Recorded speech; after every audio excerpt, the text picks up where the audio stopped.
4월 21일 아침 저희들에게 주신 하나님 말씀 창세기 37장 1절로 11절까지 말씀입니다.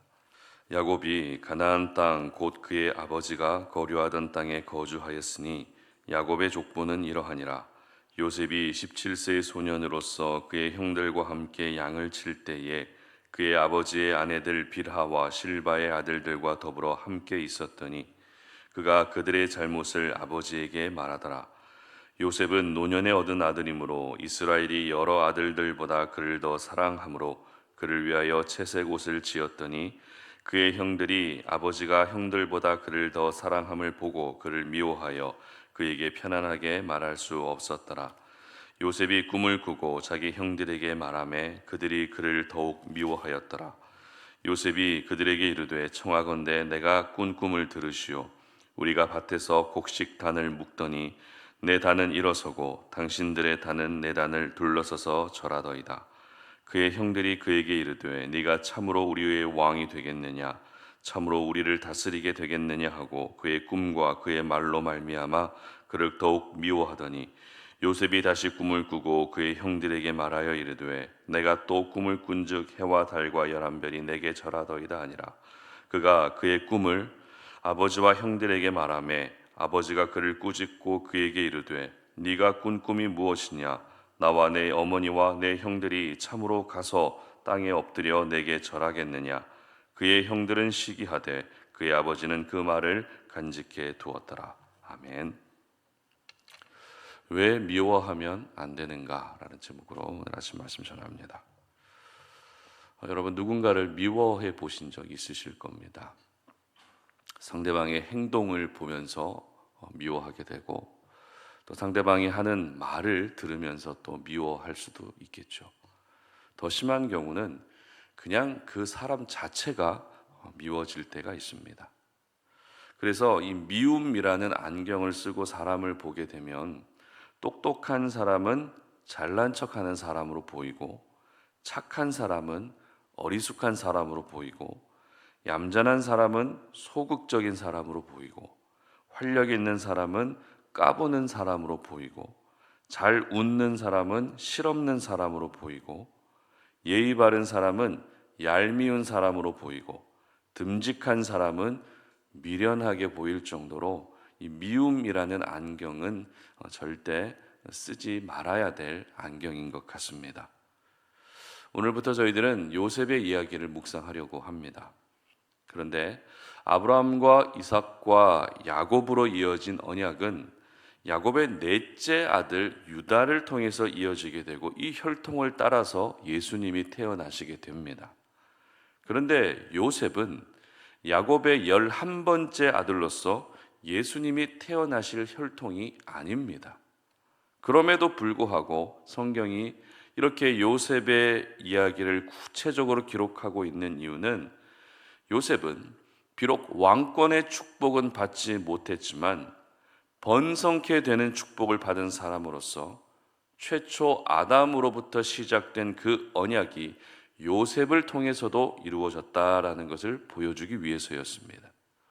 그러니까 하나님은 아브라함과 이삭과 야곱과 유다로 이어지는 언약 혈통도 중요하지만 그 언약 혈통을 보존하시기 위해서 그리고 그 언약이 끝내는 이루어질 수 있게 하기 위해서 주변에 또 다른 사람들까지도 사용하고 계셨던 것입니다. 특별히 성경이 기록하고 있는 요셉의 가장 첫 번째 모습은 형들에게 미움을 받은 사람이었다는 것이죠. 다시 말해 요셉의 첫 출발은 그렇게 좋은 편은 아니었다는 것입니다. 그런데 요셉이 미움을 받을 수밖에 없었던 두 가지 이유가 있었는데요. 첫 번째 이유를 기록하고 있는 2절 말씀을 보시기 바랍니다. 창세기 37장 2절입니다. 야곱의 족보는 이러하니라. 요셉이 17세의 소년으로서 그의 형들과 함께 양을 칠 때에 그의 아버지의 아내들 비라와 실바의 아들들과 더불어 함께 있었더니 그가 그들의 잘못을 아버지에게 말하더라. 자, 이 말씀을 보시면 사실 요셉의 행실이 그렇게 바람직해 보이지는 않습니다. 왜냐하면 이 형들의 입장에서 요셉은 어떤 동생이었습니까? 고자질하는 동생이었기 때문입니다.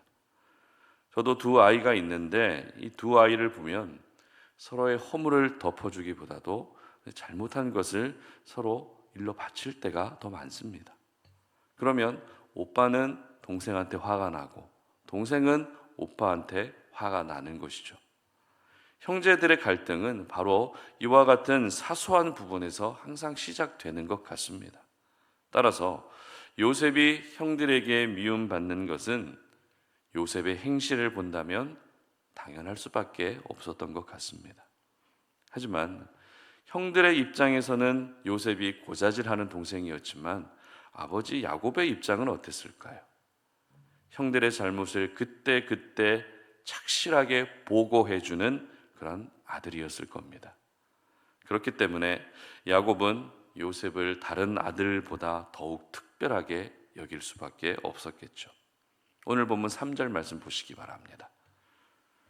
요셉은 노년에 얻은 아들이므로 이스라엘이 여러 아들들보다 그를 더 사랑함으로 그를 위하여 채색옷을 지었더니. 아멘.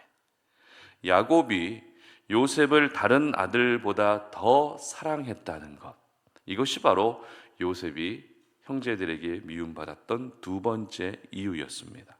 이것을 흔히 편애한다라고 말하죠.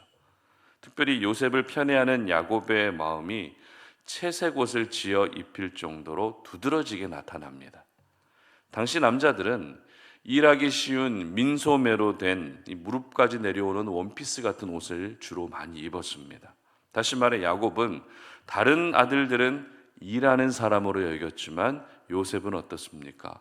채색옷을 입힘으로써 특별 대우를 해주고 있었던 것입니다. 여러분, 이 정도 되면 형들이 요셉을 미워했던 것은 당연하다는 생각이 들죠.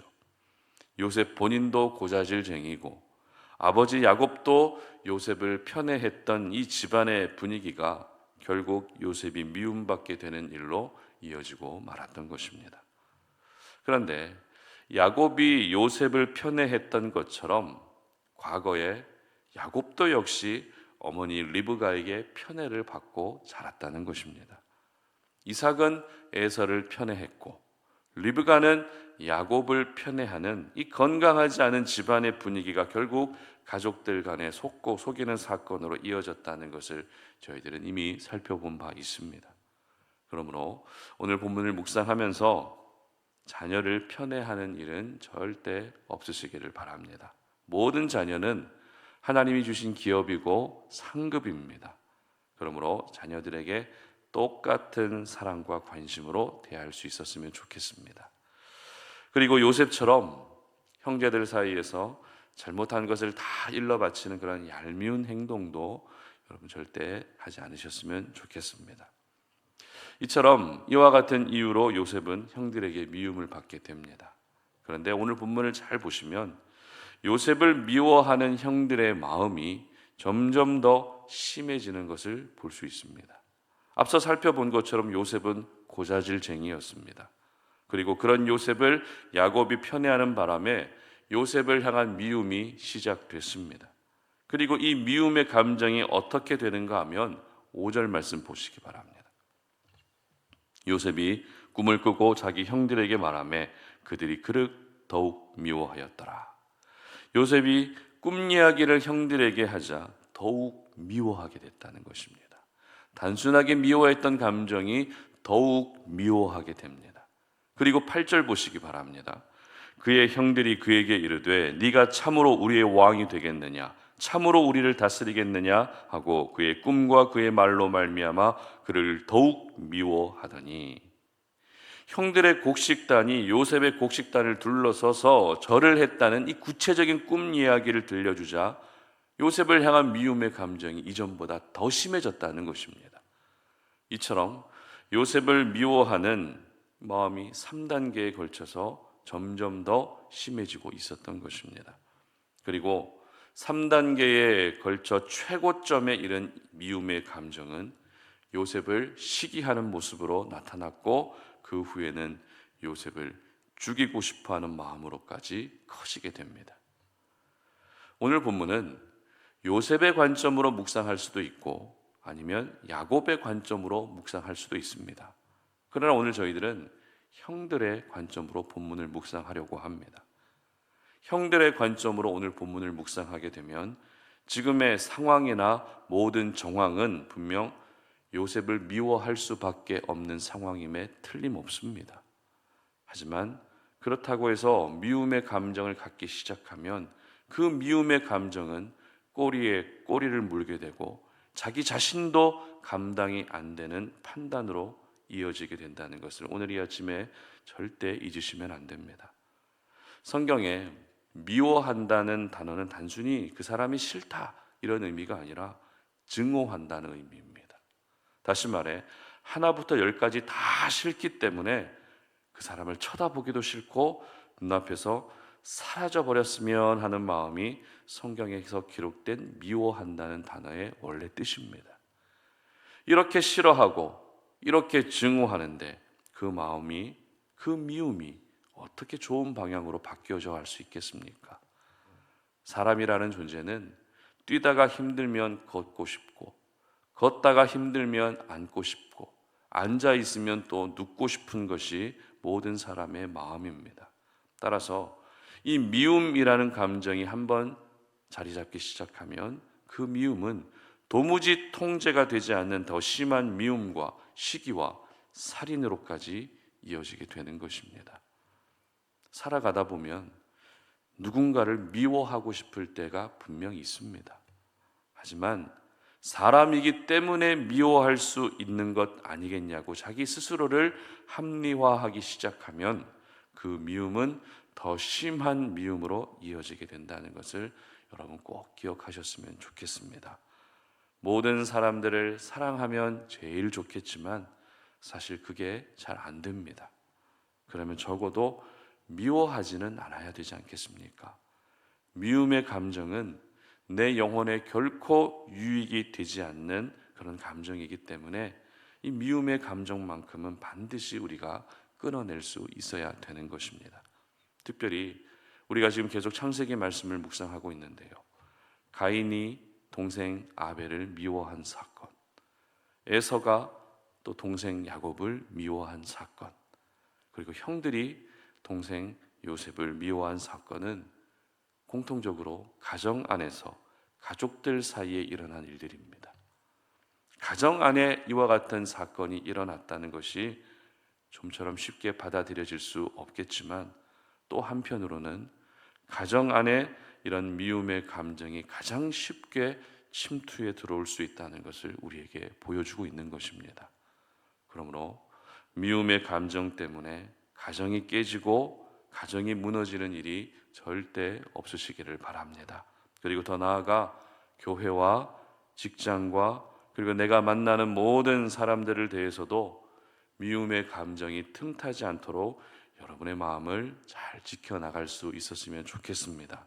그리고 여러분, 미움받을 행동도 하지 마시고 설령 누가 미운 행동을 하더라도 그것이 그 사람을 향한 미움의 감정으로 이어지지 않게 하시는 그런 성숙한 하나님의 사람들 되시기를 주님의 이름으로 축복합니다. 함께 기도하겠습니다. 하나님, 오늘 이 아침에도 우리가 주의 성전으로 올라와서 이 새벽 제단을 쌓으며 우리의 마음을 주님 앞에 내려놓고 하나님께 기도하며 이 하루를 시작합니다. 오늘 이 시간 우리가 하나님의 은혜를 구하고 오늘 하루 내가 만나는 모든 사람들 또 내가 살아가는 모든 삶의 자리에서 상대방을 결코 미워하지 않는 그런 하루가 되게 하여 주시옵소서.